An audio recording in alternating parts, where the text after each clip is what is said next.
नमस्कार, city post में आपका स्वागत है। मैं हूं वंदना। जेडीयू के राष्ट्रीय उपाध्यक्ष प्रशांत किशोर के विधानसभा चुनाव के सीट शेयरिंग के फार्मूले को लेकर शुरू हुआ विवाद थमने का नाम नहीं ले रहा है। प्रशांत किशोर के फार्मूला के अनुसार जेडीयू बीजेपी से 40% ज्यादा सीटों पर चुनाव लड़ेगी। प्रशांत किशोर के इस फार्मूला को लेकर बीजेपी के तमाम बड़े नेता, यहां तक कि सुशील कुमार मोदी ने विरोध जताया। प्रशांत किशोर पर जोरदार हमला बोल दिया, लेकिन जेडीयू के किसी नेता ने प्रशांत किशोर के इस बयान पर कोई प्रतिक्रिया नहीं दी। पार्टी की तरफ से कोई सफाई सामने नहीं आई। बात साफ हो गई कि प्रशांत किशोर को पार्टी का समर्थन प्राप्त है। बीजेपी के नेता सुशील कुमार मोदी को जैसे ही ये बात समझ आई कि प्रशांत किशोर का यह बयान उनकी निजी राय नहीं बल्कि जेडीयू का स्टैंड है, उन्होंने चुप्पी साध ली। लेकिन नीतीश कुमार के विरोधी बीजेपी नेताओं ने अब नीतीश कुमार से प्रशांत किशोर के बयान पर सफाई मांगनी शुरू कर दी है।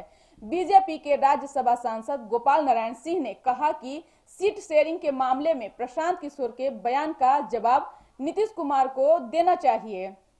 गोपाल नारायण सिंह ने कहा कि प्रशांत किशोर सही बोल रहे हैं या गलत, इसे नीतीश कुमार को स्पष्ट करना चाहिए। उन्होंने कहा कि प्रशांत किशोर को पॉलिटिकल नहीं मानते।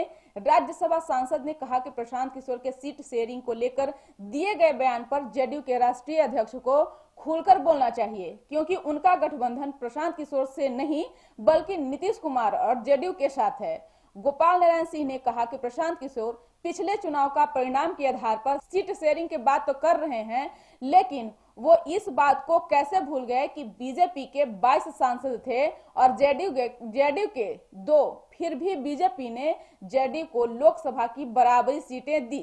गोपाल नारायण सिंह ने कहा कि बीजेपी को नरेंद्र मोदी को पीएम बनाना था तो उसने समझौता किया, उसी तरह से जेडीयू को नीतीश कुमार को सीएम बनने के लिए बीजेपी के अनुसार समझौता करना पड़ेगा। इस खबर में बस इतना ही। फिर हाजिर होते हैं अगली खबर को लेकर। तो आप मेरे चैनल को सब्सक्राइब करें, बेल आइकन जरूर दबा दें। आपका सहयोग समर्थन मिल रहा है, उसके लिए बहुत बहुत धन्यवाद। नमस्कार।